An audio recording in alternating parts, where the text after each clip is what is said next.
Subscribe to Awaaz today. Click on the bell icon for latest national and international buzzing news.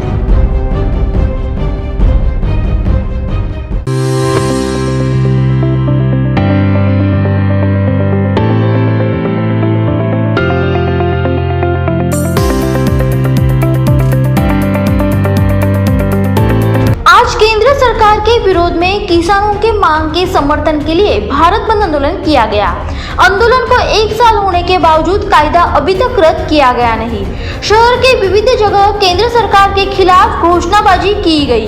तो इसी समर्थन के लिए वाशी छत्रपति शिवाजी महाराज चौक में सुप्रीम काउंसिल नवी मुंबई गुरुद्वारा के नेतृत्व में मोदी सरकार के खिलाफ जोरदार घोषणाबाजी करते जो कायदे तैयार किए हैं वो रद्द करने की मांग की गई। इस प्रोटेस्ट में सुप्रीम काउंसिल नवी मुंबई गुरुद्वारा के पदाधिकारी उपस्थित थे और ये आंदोलन द्वारा सुप्रीम काउंसिल नवी मुंबई गुरुद्वारा ने किसानों को हमारा पूरा सपोर्ट है बताया।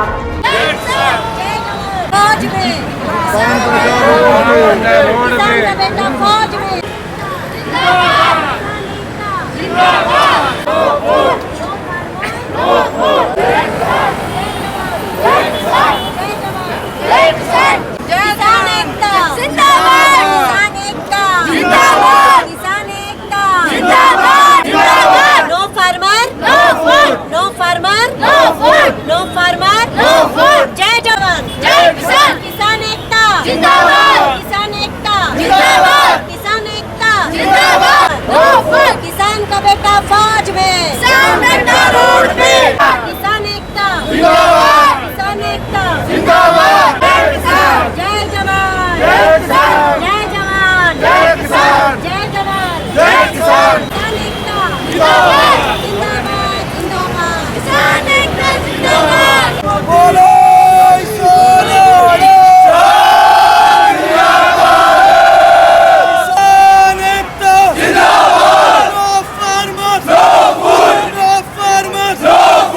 उपस्थित नागरिकों ने यह आंदोलन क्यों किया गया और उनकी मांग क्या है वो माध्यमों द्वारा बताया। 3 कानून रद्द करने की हमारी मांग है और एमएसपी बिल के बारे में हमारी मांग है कि ये हमारी पूरी होनी चाहिए। और क्योंकि ये हमारे लिए इसलिए ज़रूरी है क्योंकि जैसे दूसरी स्टेटों में बहुत सारी तकलीफ़ें आई हैं और ये प्रैक्टिकल सभी को पता है। और पंजाब और हरियाणा में मंडियां निकालने की जो कोशिश कर रहे हैं इसकी वजह से क्या होगा कि हमारी जो पंजाब की जो हरियाणा की जो खेती है वो बिल्कुल ही नष्ट हो जाएगी। वहाँ की बिल्कुल कॉन्ट्रैक्ट फार्मिंग में बात चली जाएगी। तो कॉन्ट्रैक्ट फार्मिंग जो है वो अपने हिसाब से एक अकेला किसान ही नहीं है कि उसका फायदा होगा, ये सबका ही फायदा होगा। सबको ही आगे आना चाहिए, भले वो छोटा व्यापारी हो, बड़े हो, छोटे हो, कोई भी हो, मजदूर क्या सब हम लोग सब बीच में आएंगे। जो आप भी है ना, आप भी सब लोग बीच में आएंगे। एक रोटी भी एक बुर्की भी सोच के मुंह में डालेंगे कि खाएं या नहीं खाएं। इसके लिए सबको ही आना, सबको बाहर आएंगे तो वो सरकार मानेगी कि अगर कोई भी किसान अपने किसी भी डिस्ट्रिक्ट के वहाँ पर जो भी नज़दीकी एपीएमसी है उसको वहीं पर जाके बेचना है। अगर मैं किसी एक बॉर्डर पर हूँ जहाँ पर के मेरे को दोनों एपीएमसी नज़दीक है तो मैं मेरे ही ज्यूरिसडिक्शन के एपीएमसी में जाके बेच सकता हूँ। अब यहाँ पर जब भी ऐसा होगा तो एपीएमसी वाले को पता है और जो कॉरपोरेट्स इसके अंदर एंट्री करना चाहते हैं उनको पता है कि हम ये प्रोडक्ट जो है ये किसान हमें ही बेचेगा। तो वहाँ पर ये होता है किसान को तोड़ने का तरीका।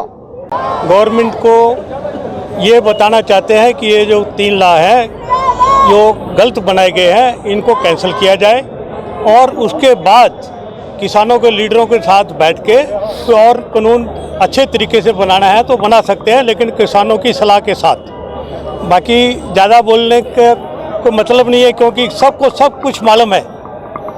गवर्नमेंट को भी मालूम है, पब्लिक को भी मालूम है कि जो गलत है वो गलत है, उसको गलत ही कहना चाहिए। इस पे सवाल उठाए जाते हैं कि सिर्फ पंजाब और हरियाणा सिख लोग ही क्यों इस पे प्रोटेस्ट करते हैं, बाकी देश क्यों नहीं कर रहे हैं।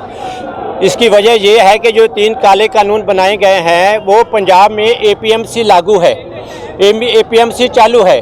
सरकार वो एपीएमसी ख़त्म करना चाहती है। एपीएमसी में एमएसपी मिलती है गेहूं और धान के ऊपर, सरकार वो ख़त्म करना चाहती है कि एग्रीकल्चर या फार्मिंग ये स्टेट का सब्जेक्ट है, इसके ऊपर सेंटर कानून बना ही नहीं सकता है। और फिर भी बैकडोर से ला करके कानून कहीं और बनते हैं और उन कानूनों को पार्लियामेंट में ला करके बगैर किसी बातचीत के, बगैर किसी बहस के ये कानून पास किए जाते हैं। आज कारोबार की लोगों की ये पोजीशन लोगों खाने के लिए नहीं है। तरीका ये होता है आप कोई भी कानून बनावे, जिसके लिए भी बनावे, उससे कम से कम पूछ के बात करके कानून बनाया जाता है। और आज अगर आपकी सत्ता है, आप लोगों से बगैर पूछे हुए कोई कानून बना रहे हैं, मेरे हिसाब से कोई सही नहीं है। मैं एक आम हिंदुस्तानी होने के नाते मैं अपने आपके चैनल से ये हुकूमत से आग्रह करना चाहता हूँ, ये इल्तिजा करना चाहता हूँ, ये दरख्वास्त करना चाहता हूँ, ये किसानों नहीं बल्कि एक आम हिंदुस्तानी की तकलीफ है। आप इसके लिए सोचिए और इसका रास्ता निकालिए। वीडियो जर्नलिस्ट साई पवार के साथ अश्लेषा ननोरे, इनका report. Subscribe to Awaaz today. Click on the bell icon for latest national and international buzzing news.